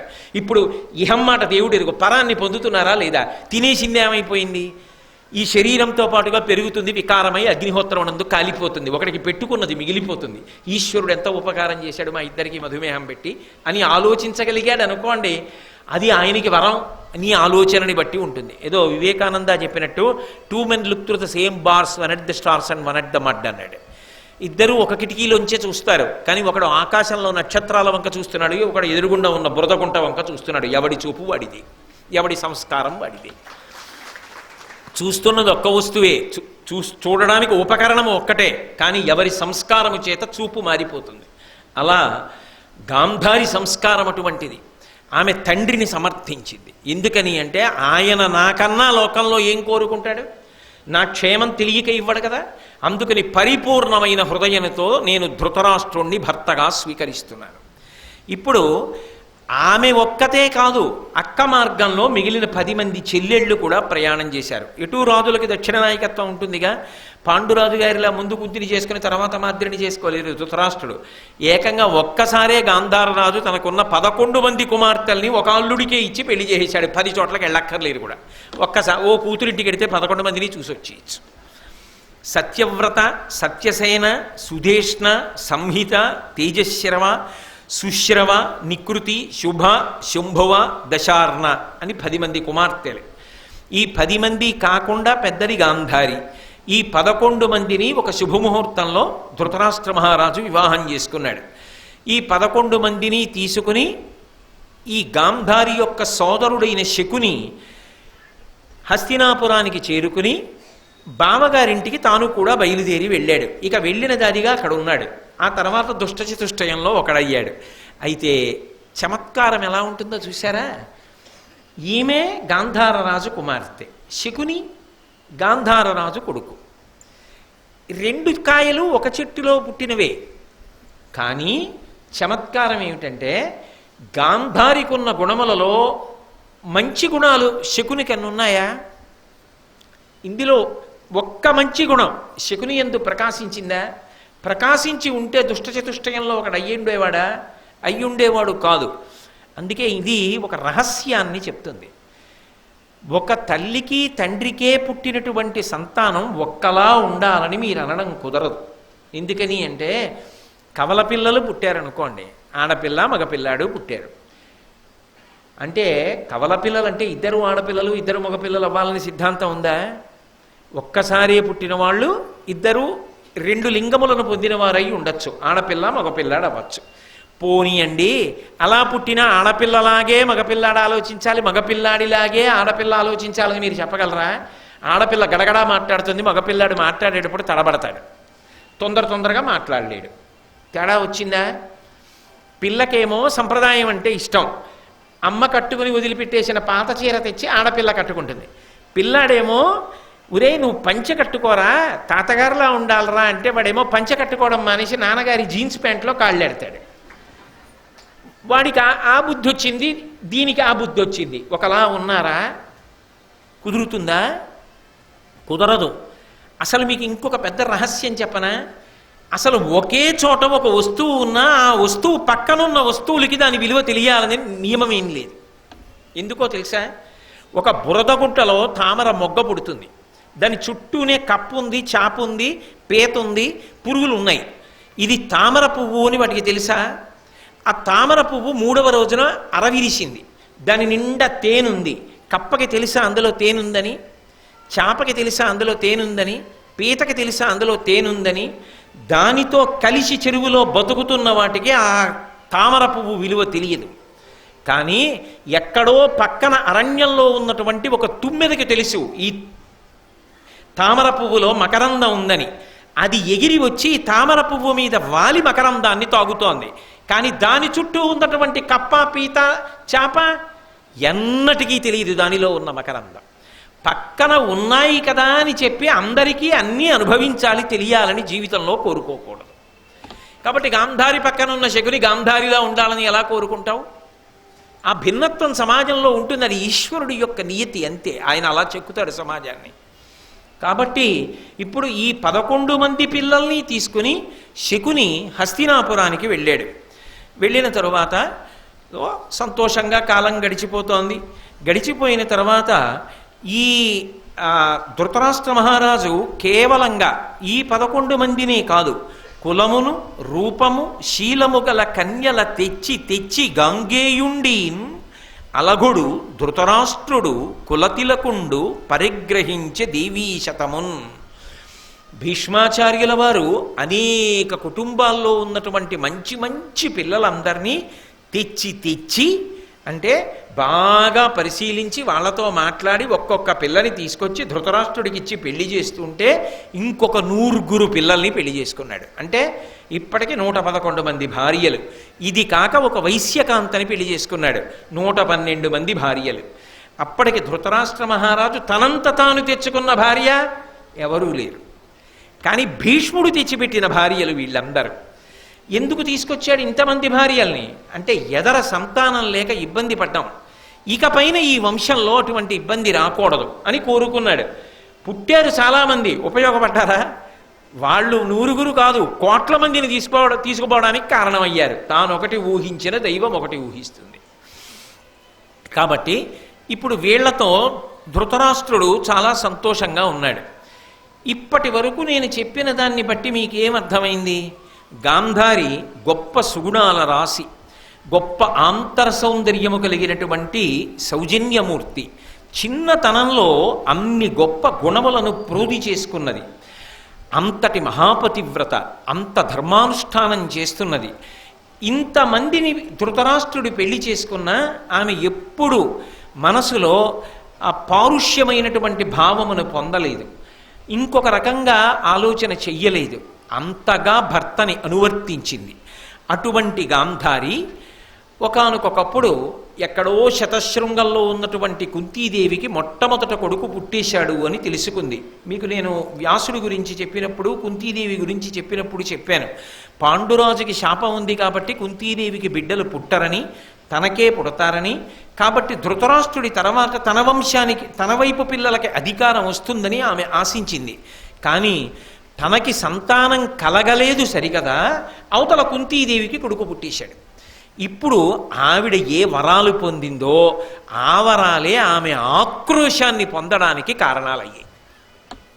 ఇది గాంధారిలో ఇప్పటి వరకు లేనటువంటి ఒక దుర్గుణాన్ని ఊది పైకి లేపింది. కట్టెలో మంట ఉంటుంది అని మనకి తెలియదు, కానీ కట్టె అవతల వైపు వెలిగించిన తరువాత కట్టెలోనే ఉన్నటువంటి అగ్ని రగిలి కట్టెని కాల్చుకుంటూ వెళ్ళిపోతుంది, కట్టెలో ఉన్న నీటిని వెనక్కి తోస్తుంది. అలా నడుస్తూ నడుస్తూ వెనక్కి వచ్చిన నీరు ఆఖరణ కట్టె చివరకు వచ్చేసి, ఇప్పుడంటే కట్టె పొయ్యలు లేవు, బయటికి వచ్చిన నీరు బుడగలు బుడగలుగా వచ్చి ఆవిరై వేడి తట్టుకోలేక వాతావరణంలో కలిసిపోతుంది. అలా ఇన్ని మంచి గుణాలున్నటువంటి గాంధారి తనకి సంతానం కలగలేదు, కుంతికి ముందు సంతానం కలిగిందనేటప్పటికీ మాత్రం తట్టుకోలేకపోయింది. అంటే ఆమె యందు మాతృత్వ కాంక్ష అంత ప్రబలం. అందుకే చిన్నతనంలోనే 101 సంతానం కావాలని అడిగింది. ఇప్పుడు తనకి ముందు కలగలేదు, కుంతికి కలిగారు. శివుడి వరం ఎందుకు? తనకి ఉపయోగపడలేదుగా, తనకి కలగలేదుగా సంతానం. ఆమె ఆగి నిరీక్షించలేకపోయింది. ఎప్పుడైతే ఆమెకి ఇటువంటి భావన కలిగిందో, అయ్యో నాకిన్ని వరాలు ఉన్నా నేను ధృతరాష్ట్రుడికి కలిగినటువంటి సంతానానికి సింహాసనాన్ని అప్పగించలేకపోయాననేటటువంటి భావన కలిగిందో, ఆమెలో అమర్షము జనించిందో, ఆమె దాన్ని తట్టుకోలేక కడుపుని గట్టిగా బాదుకుంది, దూసి బయటపడింది లోపల ఉన్న పిండం.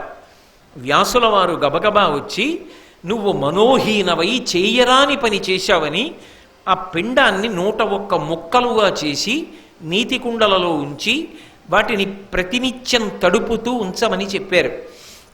అలా ఉంచిన కారణం చేత 101 కుండలలోంచి 101 మంది పిల్లలు బయటికి వచ్చారు. ఇందులో విశేషం ఏమిటంటే, మొట్టమొదట దుర్యోధనుడు కనపడినప్పుడు, అంటే పుట్టినప్పుడు అనేకమైన దుశ్శకునములు కనపడ్డాయి. అయినా పుత్రవ్యామోహంతో ధృతరాష్ట్రుడు విడిచిపెట్టడానికి అంగీకరించలేదు. ఆ తర్వాత రోజుకొకరు చొప్పున ఆ కుండలలోంచి ఒక్కొక్కరు బయటికి వచ్చారు. 100 కొడుకులు పుట్టారు. 100 కొడుకుల తరువాత చాలా అందగత్తి అయినటువంటి ఒక ఆడపిల్ల పుట్టింది. ఆ పిల్లకి దుశ్శల అని పేరు పెట్టారు. మిగిలినటువంటి వారు 100 కొడుకులు. గాంధారి గురించి వింటున్నాం కాబట్టి ఆమె సంతానం యొక్క పేర్లు ఒక్కసారి తెలుసుకోవడం అనేటటువంటిది ప్రసంగాంతర్గతంగా కించిత్ ఔచిత్యంతో కూడుకున్న విషయం. కాబట్టి 100కి పేర్లు ఉంచారు. వాళ్ళు దుశ్శాసన, దుస్సహ, దుశ్శల, జలసంధ, సమసహ, విందానువింద, దుర్ధర్ష, సుబాహు, దుష్ప్రదర్శన, దుర్మర్షణ, దుర్ముఖ, దుష్కర్ణ, కర్ణ, వివింశతి, వికర్ణ, శల, సత్వ, సులోచన, చిత్రోపచిత్ర, చిత్రాక్ష, చారుచిత్ర, శరాసన, దుర్మద, దుర్విగాహ, వివిత్సు, వికటాన, ఓర్ణనాభ, సునాభ, నందోపనందక, చిత్రబాణ, చిత్రవర్మ, సువర్మ, దుర్విమోచనాయో బాహు మహాబాహు చిత్రాంగ చిత్రకుండల భీమవేగ భీమబల బలాకి బలవర్ధ ఓగ్రాయుధ సుషేణ కుండధార మహోదర చిత్రాయుధ నిషంగి పాసి బృందారక దృఢవర్మ దృఢక్షత్ర సోమకీ ఆర్త్యనూదర దృఢసంధ జరాసంధ సదసువా ఉగ్రశ్రవ ఉగ్రసేన సేనాని దుష్పరాజ యాపరాజిత కుండశాయి విశాలాక్ష దురాధర దుర్జయ దృఢహస్త సుహస్త వాతవేగ సువర్చ ఆదిత్యకేశు బహ్వాసి నాగదత్తగ్రయాయి కవచి క్రధన కుండి ధనుర్ధరోగ్ర భీమరథ వీరబాహ్వ లోలుపాభయ రౌద్రకర్మ దృఢరథాశ్రయ ఆదృశ్య కుండభేది విరావి ప్రమథ ప్రమాధి దీర్ఘరోమ దీర్ఘబాహు వ్యూఢోరు కనకధ్వజ కుండాసి విరజసు అనబడేటటువంటి 100 కుమారులు. 100 మంది కొడుకులకి ఈ పేర్లు ఉంచారు. ధృతరాష్ట్రుడు సంతోషించాడు. పాపం అప్పటికి వాళ్ళు చెడ్డవాళ్ళు అనుకున్నారా ఏమీ? దుశ్శకునముల వలన నిర్ణయించి దుర్యోధనుణ్ణి విడిచిపెట్టమన్నారు. భీష్ముడు కోరుకున్నట్టుగా అనేక మంది సంతానాన్ని గాంధారీదేవి కంది. ఎంతమంది పిల్లలున్నా తల్లికి బిడ్డలే కదండి. ఆ దుశ్శలని సంతోషంగా పెంచి పెద్ద చేస్తున్నారు. కాలం గడిచిపోతోంది. కానీ రాను రాను రాను రాను దుర్యోధనుడు అతని తమ్ముల యొక్క దుష్ప్రవర్తన, వాళ్లకు ఉండేటటువంటి వ్యగ్రత, పాండవుల్ని పాడు చెయ్యాలనేటటువంటి దుర్మార్గమైనటువంటి ఆలోచన, అధర్మ ప్రవృత్తి, ఇవన్నీ కూడా గాంధారి గమనిస్తోంది. జీవితంలో ఒకచోట ఆమె వైక్లభ్యమును పొందిన మాట నిజమే. ఎందుకని అంటే ఆమె ఎందున్నటువంటి మాతృత్వ కాంక్ష, నేను అమ్మనవ్వాలనేటటువంటి తీవ్రమైన కోరికే ఆ సమయానికి బిడ్డలు కలగకపోవడం, కుంతికి పొందేయడం, ఆమె అసూయని పొందడానికి, అమర్షాన్ని పొందడానికి, కడుపుని తాడనం చేసుకోవడానికి కారణాలు అయ్యాయనేటటువంటిది మాత్రం కాదనలేని సత్యం. అటువంటి సందర్భాలు మరికొన్ని గాంధారి జీవితంలో కనపడతాయి. కానీ పరిపూర్ణమైనటువంటి ఒక పరిశీలనం చేస్తే గాంధారిలో అద్భుతమైనటువంటి గుణములు కూడా కనపడతాయి. అందుకే ఆదిపర్వం తర్వాత సభాపర్వం దగ్గరికి వచ్చేటప్పటికీ కొన్ని విశేషాలు కనపడతాయి. ఆ తరువాత పాండవులు ఎప్పుడైతే ఇంద్రప్రస్థాన్ని రాజధానిగా చేసుకుని పరిపాలన చెయ్యడం మొదలుపెట్టారో దుర్యోధనాదులు వాళ్ళ యందు తీవ్రమైనటువంటి శత్రుత్వాన్ని పూనేరు. అందున మయసభా నిర్మాణం చేయడం, రాజసూయాగం చేయడం, ఇవన్నీ తట్టుకోలేకపోయాడు దుర్యోధనుడు. ఎలా అయినా పాండవుల్ని రాజ్యభ్రష్టుల్ని చెయ్యాలి అని ప్రారంభం చేశాడు. ద్రౌపదీదేవిని అవమానించాలి. ఇది అనుకోకుండా చాలా విపరీతమైనటువంటి మలుపులు చకచకా తిరిగిపోయింది. ఇది ఎవరు ఊహించనటువంటి స్థితికి వెళ్ళిపోయింది. ఒకప్పుడు ద్యూతక్రీడ ప్రారంభమైంది. శకుని దుర్యోధనుడి వైపు నుంచి ఆడుతున్నాడు. ఏదో మొట్టమొదట కొంత పణంగా పెట్టారు, ఇన్ని నగలు పెడుతున్నాం, ఇంత బంగారం పెడుతున్నాం. అది ఉన్మత్తత పెరిగిపోయి చివరికి ఎక్కడికి వెళ్ళిపోయిందంటే ధర్మరాజు గారు ద్రౌపదీదేవిని ఒడ్డాడు. ఒడ్డి పాచికలు ఆడడంలో ఓడిపోయాడు. ఓడిపోయిన తర్వాత ఇక అక్కడతో ఆగిపోయి ఉంటే పరిస్థితి వేరుగా ఉండేది. ఒకసారి మనసులో అసూయ ప్రవేశించకూడదు, దుర్మార్గపుట ఆలోచన ప్రవేశించకూడదు. కానీ అది ఎలా ఉంటుంది అంటే నిప్పు రాజుకున్నట్టు ఉంటుంది. పెద్ద దూది పర్వతం ఉందనుకోండి, ఆ దూది పర్వతాన్ని కాల్చేయడానికి దూది పర్వతం అంతా అగ్నిహోత్రాన్ని తేవక్కర్లేదు, ఒడ్డు గింజంత నిప్పురవ్వ చాలు. అది వెళ్ళి దూది పర్వతంలో పడిందనుకోండి, ఏదో ఒకనాడు దూది పర్వతాన్ని అంతటినీ కూడా దోషుడు బూది కింద మార్చేస్తుంది. లోపల ఆక్రోశం, శత్రుత్వ భావనలు, అవతల వారిని పాడు చెయ్యాలనేటటువంటి దుర్మార్గపుట ఆలోచనలు బయలుదేరాయనుకోండి, అది వికృతమైనటువంటి చేష్టితముల వైపుకి వెళ్ళిపోతుంది. మనిషి తనని తాను నిగ్రహించుకోలేకపోతే, నేను ఇటువంటి పనులు చెయ్యకూడదు అని తనని తాను నియంత్రించుకోలేకపోతే, ఆఖరికి ఆ వ్యక్తి చేసేటటువంటి వికృతమైన చేష్టలు ఎలా ఉంటాయంటే, ఒక ఉన్మాది, ఒక రాక్షసుడు ఎట్లా ప్రవర్తిస్తాడో అటువంటి స్థాయికి వెళ్ళిపోతాయి. పైగా అటువంటి దౌర్భాగ్యపు బుద్ధి కలిగిన వాడి చుట్టూ అటువంటి బుద్ధి కలిగిన వాళ్ళు ఇంకో 10 మంది కూడా చేరారనుకోండి, వాళ్ళు చేసేటటువంటి రాక్షస క్రీడ, వాళ్ళ ఉన్మత్తత, వాళ్ళ ఉన్మాదం, వాళ్ళ బుద్ధిహీనత్వం, వాళ్ళ యుక్తాయుక్త విచక్షణ లేని తనం చిట్ట చివరికి ఏం చేస్తుందంటే సమూలంగా వాళ్ళని తగలబెట్టేస్తుంది, కాల్చేస్తుంది, వదిలిపెట్టదు.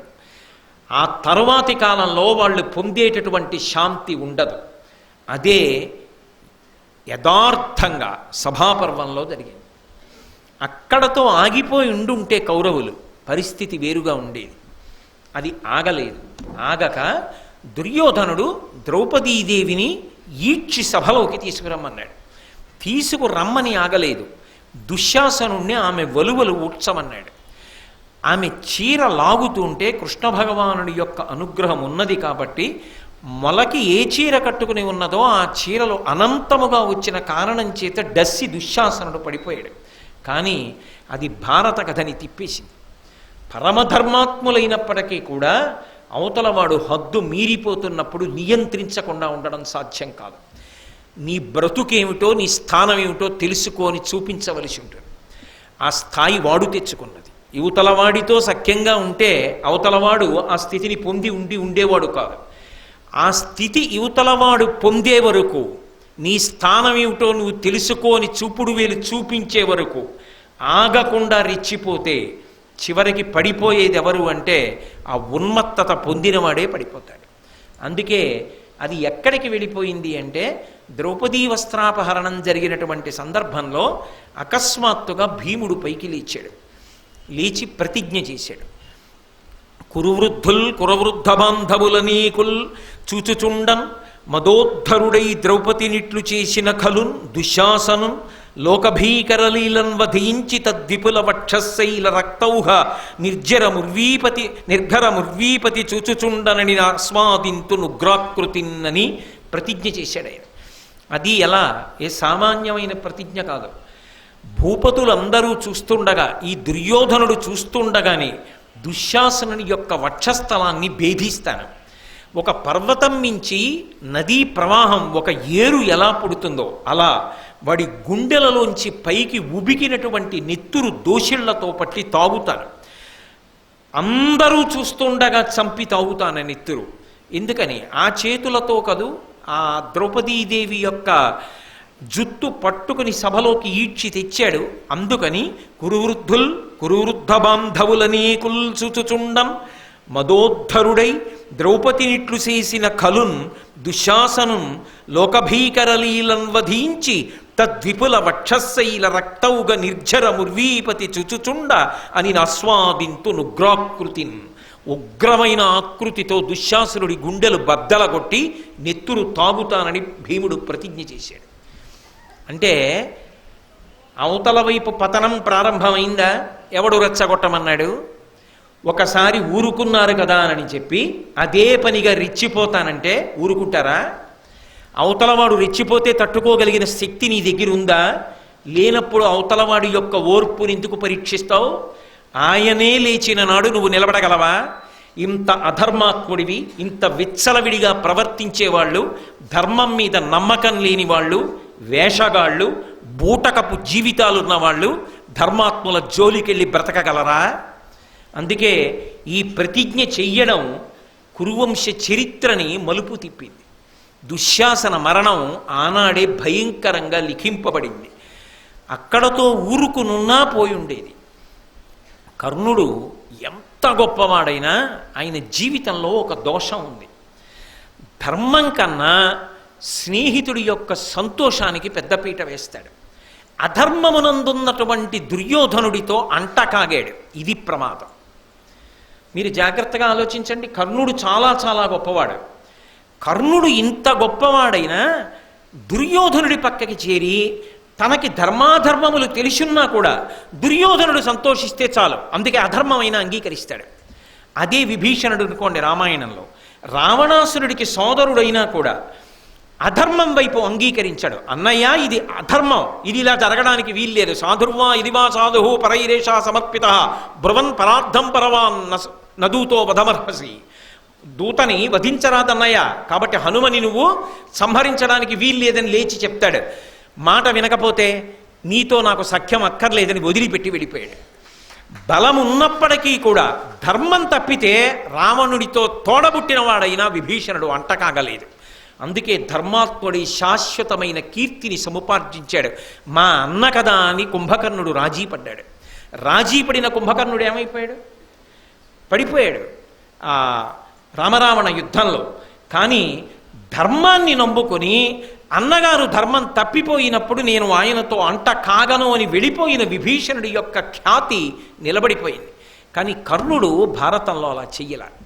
ఆయనకి దుర్యోధనుడు సంతోషిస్తే చాలు, అది అధర్మమని తెలిసిన, ధర్మము కాదని తెలిసిన ఆయన ఉపేక్షించగలడు. అధర్మాన్ని ప్రోత్సహించి పక్కవాడు సంతోషిస్తే అంగీకరించగలడు. అధర్మాత్ముడి పక్కన చేరి వాడు దుర్మార్గుడని, దౌర్భాగ్యుడని, అధర్మాత్ముడని, బూటకపు వ్యక్తని తెలిసున్నా కూడా వాడి వల్ల ఏదో ప్రాపకాన్ని ఆశించి వాడి చుట్టూ చేరి భజన చేసేటటువంటి వాళ్ళ బ్రతుకులు కూడా చివరికి కర్ణుడి బ్రతుకులే. అందుకే కర్ణుడు ఆ పక్కనే ఉన్నటువంటి ద్రౌపదీదేవిని చూసి ఒక మాట అన్నాడు. అప్పటికే ఆవిడ అవమానింపబడి ఉంది. కులకాంత రాజసూయాగం చేసి అవబృధ స్నానం చేసినటువంటి జుత్తు, ఆ జుత్తుని ఎవడు పట్టుకుంటాడో అవమానిస్తాడో వాడు వంశంతో కలిపి సర్వనాశనం అయిపోతాడు. ఇంత ప్రమాదానికి మేము ఒడిగడుతున్నామని తెలుసుకోకుండా అప్పటికి సంతోషంగా ఉంది కదా అనిపించి దాని జోలికి వెళ్ళారు. ఇప్పుడు కర్ణుడు అన్నాడు, జూదంలో ఓడిపోని భర్తని ఎంచుకో అని పరోక్షంగా దుర్యోధనుణ్ణి చూపించాడు.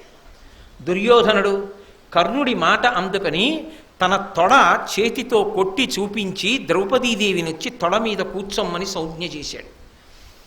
ఊరుకుంటాడా భీముడు? ధర్మమునకు కట్టుబడి అలా ఉన్నారు తప్ప వాళ్ళు అంగీకరిస్తారా? వెంటనే మళ్ళీ లేచాడు. దారుణి రాజ్య సంపద మదంబన కోమలి కృష్ణ చూచి రంభోరు నిజోరు దేశమున నుండగ పిల్చిన ఇద్దురాత్ము దుర్వార మదీయ బాహు పరివర్తిత చండ గదాభిఘాత భగ్నోరు తరోరు చేయుదు సుయోధనునుగ్ర రణాంతరంబునన్. భయంకరమైనటువంటి నా గదాదండాన్ని గిరగిరా తిప్పుతూ యుద్ధభూమిలో ఏ తొడని ద్రౌపదీదేవిని వచ్చి కూర్చొమ్మని చూపించాడో ఆ తొడలను నా గదాదండంతో విరగ్గొట్టి యుద్ధభూమిలో రక్తపు మడుగులో దుర్యోధనుడు పడిపోయేటట్టు చేస్తానని ప్రతిజ్ఞ చేశాడు. దుర్యోధన మరణాన్ని కొని తెచ్చుకున్నారు, దుశ్శాసన మరణాన్ని కొని తెచ్చుకున్నారు, తద్వారా కౌరవ సర్వనాశనాన్ని కొని తెచ్చుకున్నారు. ఎవడు నిష్కారణంగా వెళ్ళమన్నాడు? ఎవడు వాళ్ళని రెచ్చగొట్టమన్నాడు? ఇప్పుడు భీముడు ప్రతిజ్ఞ చెయ్యగానే ధృతరాష్ట్రుని యొక్క అగ్నిగృహంలో నక్కలు కూశాయి. అగ్ని అన్ని వేళలా ఆరాధింపబడేటటువంటి వాడు. సనాతన ధర్మంలో అగ్ని అన్ని కాలముల యందు ఆరాధింపబడుతుంటాడు. అగ్ని పట్ల అంత మర్యాదతో ప్రవర్తిస్తారు. అసలు నేను యథార్థం చెప్పాలి అంటే ఒక మనిషి జీవితం పరిసమాప్తం అయిపోవడం కూడా ఎక్కడ పరిసమాప్తం అయిపోతుంది అంటే అగ్ని ప్రార్థన దగ్గర పరిసమాప్తం అయిపోతుంది. ఎందుకని అంటే బ్రతికున్నంత కాలం అగ్నిని ఆరాధిస్తారు. శరీరం పడిపోయిన తరువాత కొడుకు శ్మశానంలో ఆ చితి మీద తండ్రి యొక్క శవాన్ని పడుకోపెట్టి అగ్నిని వెలిగించే ముందు ఒక మాట చెప్తాడు. మా నాన్నగారు బ్రతికున్నంత కాలం ఓ అగ్నిహోత్రుడా, అగ్ని భట్టారక అంటారు. భట్టారక అంటే పూజనీయుడు అని. శృంగార భట్టారక కాళిదాసు, క్రోధ భట్టారక దుర్వాసో మహర్షి, లలితాపరాభట్టారిక అమ్మవారు. అలాగే అగ్ని భట్టారక కీర్తింపబడేవాడు, పూజింపబడేవాడు. ఓ అగ్ని భట్టారక, బ్రతికున్నంత కాలం నిన్ను పూజించినటువంటి మా తండ్రిని కాల్చి కాల్చక బాధ పెట్టకుండా భగ్గున కాల్చు. బ్రతికున్నంతకాలం నీలోకి చెరువుని వేశాడు, అంటే హవ్యాన్ని ఆజ్యాన్ని వేసి దేవతలకు ఇచ్చాడు, నిన్ను ఆరాధించాడు. ఇప్పుడు ఇక శరీరం పడిపోయింది, ఆరాధించలేడు. నేను నా తండ్రి శరీరాన్నే తీసుకొచ్చి హవిస్సుగా వేసేస్తున్నాను, భగ్గున కాల్చి బూది చెయ్యి అంటాడు. అంటే అగ్ని ప్రార్థనతో వ్యక్తి జీవనం పూర్తయిపోతోంది. ఆ అగ్ని జరగపోయేటటువంటి దుష్పరిణామములను సూచించాడు. అందుకే ధృతరాష్ట్రుని యొక్క అగ్నిగృహంలో, అంటే ఆయన ఏ అగ్నులను ప్రతిరోజు ఆరాధన చేస్తాడో ఆ అగ్నులు ఉన్నటువంటి గదిలో నుంచి నక్కల కూతలు వినపడ్డాయి. శకున శాస్త్రం. ఆ నక్కల కూతలు వినపడ్డాయి. అలాగే అగ్నిహోత్రంలో వెలుగు చల్లారిపోయింది. అగ్ని వెలుగుతోంది కానీ చుట్టూ చీకటి ఏర్పడింది. అదేమిటి అంటే తన ధర్మాన్ని తాను వదిలిపెట్టింది. అగ్ని యందు ప్రకాశం ఉండాలి, అగ్ని ప్రకాశము క్షీణించిపోయింది. అంటే ధృతరాష్ట్ర సంతతి నశించిపోవడాన్ని సూచిస్తున్నాయి సూచనలు. అలాగే అకస్మాత్తుగా కారణం లేకుండా ఇది ఇక్కడ జరుగుతోందని తెలియకుండా ఎక్కడో అంతఃపురంలో ఉన్నటువంటి స్త్రీల కన్నుల వెంట కూడా నీరు వచ్చి దుఃఖభారంతో గుండెలన్నీ కూడా అవిసిపోయి, అంటే రాబో కాలంలో ఈ 100 కూడా పడిపోయేటటువంటి రోజు, దానికి కావలసినంత పాపాన్ని ఇవాళ మూట కట్టుకున్నారు. చూడండి, మధ్యాహ్నం వరకు ఎడతెరిపి లేని ప్రయాణం చెయ్యాలి, పని చెయ్యాలనుకున్నవాడు పొద్దున్న చద్దన్నం తింటాడు. పొద్దున్న తిన్న చద్దన్నం అంటే పలహారం అన్న మాట సంప్రదాయంలో లేదు, చద్దన్నం అంటాం, చద్దన్నం తిన్నాడంటాం, అందుకని చద్దన్నం చెప్తున్నాను. చద్దన్నం తిన్నవాడు మధ్యాహ్నం వరకు ఆకలి అయ్యదు. రైతు చద్దన్నం తిని పొలానికి ఎడతాడు. కష్టపడి పనిచేస్తుంటే ఆయన భార్య తీసుకొచ్చి అరిటాకేసి, ఏమయ్యోయ్ చేతులు కాళ్ళు కడుక్కురా అన్నం తిందువు కాని అంటుంది. అప్పటి వరకు తెలియదు ఆ పనిలో. పని ఆపి కాళ్ళు చేతులు కడుక్కొని తలపాగా విప్పి దులిపి వెళ్ళి కూర్చుని అరిటాకులో భార్య ప్రియమార వడ్డించిన అన్నం తిని మళ్ళీ సాయంకాలం వరకు పనిచేస్తాడు. పొద్దున్న తిన్న చద్దన్నం మధ్యాహ్నం వరకు సరిపోయినట్టు తాము చావడానికి కావలసినంత పాపాన్ని కౌరవులు వండుకున్నారు ఆ రోజున. కాబట్టి ఈ 2 శాపాలు భీముడి వలన ప్రవర్తిల్లాయి. ఇది సూచించడానికి అక్కడ అనేకమైన దుశ్శకునములు కనపడ్డాయి. అంతఃపురంలో ఉన్నటువంటి స్త్రీల యొక్క మనసులలో అకస్మాత్తుగా దుఃఖాగ్ని ప్రజ్వరిల్లి వాళ్ళ గుండెలు బరువెక్కి కన్నల వెంట బాష్పధారలు పడ్డాయి. అటువంటి సమయంలో ఇంకా ఎంత వక్రమైన స్థితిలోకి వెళ్ళిపోనో, ఇంకా ఎన్ని ఉపద్రవాలు సంభవించనో అప్పుడు జోక్యం చేసుకుంది గాంధారి. ఆమె గబగబా లేచి విదురుడి సహాయం తీసుకుని నన్ను ప్రభువు దగ్గరికి తీసుకెళ్ళమంది. ధృతరాష్ట్ర మహారాజు దగ్గరికి వెళ్ళి, మహారాజా ఇక్కడే కూర్చునున్నావు, ఆసనం మీద కళ్ళకి గంతలు కట్టుకున్నావు, జరుగుతున్నదాన్ని గమనించావా? మాయాద్యూతమునందు పాండవులు ఓడిపోయారు. కులకాంత ఇంటి కోడలు ద్రౌపదీదేవిని దుర్యోధనుడు చెరబట్టి వస్త్రాపహరణం చేశాడు. అనంతమైన వస్త్రముల చేత ఆమె రక్షింపబడింది, ఆమె శీలము కాపాడబడింది. నిండు సభలో ఈ ఇంటి కోడలకి అవమానం కొడుకుల వలన జరిగింది. అంతేకాదు, నీ అగ్నిగృహంలో నక్కల యొక్క కూతలు వినపడుతున్నాయి, భయంకరమైనటువంటి దుశ్శకునములు కనపడుతున్నాయి. ఇది వంశ వినాశనాన్ని సూచిస్తోంది. ఇప్పటికైనా జోక్యం చేసుకోకుండా బెల్లం కొట్టిన రాయిలా కూర్చుంటామే, జోక్యం చేసుకుని కొడుకుల్ని మందలించు అంది. తప్ప పుత్రవ్యామోహంతో, నా కొడుకులు కదా, ప్రస్తుతానికి పైచేయితో ఉన్నారు కదా, పాండవులు కదా, అవమానపడుతున్నారు కదా అని ఊరుకున్నది కాదు. ఆమె జోక్యం చేసుకొని, ముందే ఎందుకు జోక్యం చేసుకోలేదు అని మీకు ప్రశ్న రావచ్చు. కానీ ఆమె కన్నుల ముందు జరుగుతున్న సన్నివేశం చకచక జరిగిపోతుంటే ఆమె కూడా స్థాణువైపోయింది, కన్నులకు గంతలు కట్టుకుని ఉంది. విదురుడి ద్వారా తెలుసుకుంటోంది. ఒక సన్నివేశం తర్వాత ఒక సన్నివేశం జరిగిపోతోంది.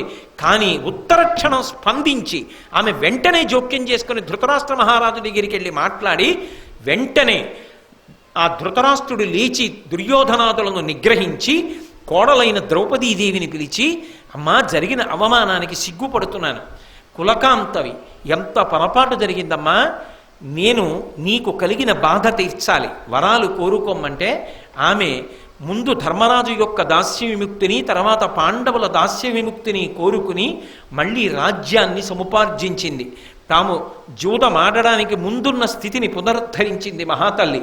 కాబట్టి అసలు మహాభారతంలో ఒక సన్నివేశం అగ్ని అంటుకుని ఇంటిని తగలబెట్టేయడానికి సిద్ధపడిపోతుంటే, ఇక అది చాలా వికృతమైనటువంటి స్థితి, దారుణమైన స్థితికి వెళ్ళిపోతుంటే, గాంధారి జోక్యం చేసుకుని ఉండకపోతే పరిస్థితి ఏమయ్యేది అన్నది చెప్పడం సాధ్యం కాదు.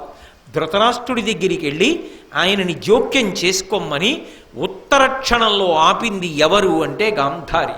ఉత్తరక్షణంలో అంటే ఆమె జోక్యం చేసుకోగలిగినంత తొందరగా అని. కాబట్టి ఆ విషయంలో గాంధారి గురించి ఆలోచించినప్పుడు మీకేమనిపిస్తుంది? ఆమె తన పుత్రుల పట్ల పక్షపాత బుద్ధి కలిగినది కాదు, ఆమె ధర్మపక్షపాతి. ఆ కుంతీదేవి బిడ్డలు ధర్మమునందున్నవారు, తన సొంత కోడలు కాకపోవచ్చు, కానీ కుంతి కోడలు తన కోడలు కాకపోదు, తన కోడలే. తన ఇంటి కోడలకి అవమానం జరిగితే ఆమె అంగీకరించలేదు, ఆమె జోక్యం చేసుకుంది. అంటే ఆమెకి పుత్ర వ్యామోహం కన్నా నిజానికి ధర్మ వ్యామోహం ఎక్కువ, ధర్మ పక్షపాతం ఎక్కువ. కానీ ఆమెను కట్టుకున్న భర్త ధృతరాష్ట్రుడికి మాత్రం పైకి ఎన్ని నంగనాచి కబుర్లాడినా యథార్థమునకు తన తమ్ముడి కొడుకులు అంత బాధపడిపోతుంటే చూసి జోక్యం చేసుకోకుండా ఊరుకున్న దుర్మార్గుడు ధృతరాష్ట్రుడు. ఆ ఇంట పుట్టిన పెద్దనాన్న, ఆ ఇంట ఉన్నటువంటి ఇంటి పెద్ద ఇంత దుర్మార్గపు గుణములతో ఉన్నాడు. ఆ ఇంట పుట్టని పిల్ల, ఎక్కడో పుట్టి ఇక్కడకొచ్చిన పిల్ల, ఇంటికి పెద్ద కోడలైన పిల్ల, పక్షపాతాలకి అతీతంగా ధర్మమునందు పక్షపాతంతో ఇంటి గౌరవాన్ని నిలబెట్టాలని, కోడలి గౌరవం నిలబడాలని చాలా పశ్చాత్తాపడి బాధపడి వెంటనే రాజు దగ్గరికి వెళ్ళి జోక్యం చేసుకోమని పరిస్థితిని చక్కదిద్దడంలో కృతకృత్యురాలైంది. అందుకే నిజానికి ధృతరాష్ట్రుడి కన్నా కూడా 1,000,000 రెట్లు గొప్పదిగా గాంధారి నిలబడిపోయింది. అంతేకాదు అనేక సందర్భాలలో, అందులో సంస్కృత భారతంలో బాగా కనపడుతుంది. ఆమె ధృతరాష్ట్రుడి దగ్గరికి వెళ్ళి తన కొడుకుని ఆదరించవద్దని, పుత్రవ్యామోహం పెంచుకోవద్దని, పాండవులు ధర్మాత్ములని, ధర్మాత్ములైన పాండవుల పట్ల పక్షపాత బుద్ధితో ప్రవర్తించమని, దుర్యోధనుణ్ణి విడిచిపెట్టమని, రాజ్యం పాండవులకిమ్మని అనేక మార్లు ప్రబోధం చేసింది.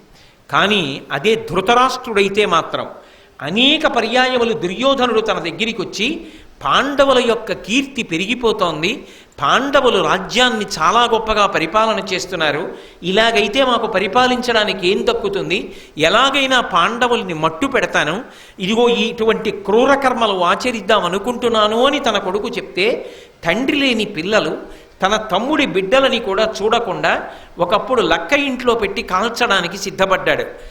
తెలిసి మాయాద్యూతంలో మేము ఓడిస్తాం, శకుని అడ్డుపెట్టి పాచికలాడతాం, పాండవుల యొక్క రాజ్యాన్ని హరిస్తాం, పాండవుల్ని రాజ్య భ్రష్టుల్ని చేస్తామని దుర్యోధనుడు ప్రణాళికని పన్నాగాన్ని రచించి కళ్ళు లేని తండ్రి దగ్గరికి వెళ్ళి, ఇలా మేం చేస్తాం కాబట్టి నువ్వు విదురుణ్ణి పంపించి పాండవుల్ని పిలిపించమంటే, కొడుకు ఇంత దుష్ట ప్రణాళిక చేస్తున్నాడని తెలిసి కూడా ధృతరాష్ట్రుడు మిన్నకుండి తన కొడుకుల కోసమని దుర్మార్గపు ప్రణాళికలను అమలు చేయడానికి సిద్ధపడ్డాడు. ఎవరు?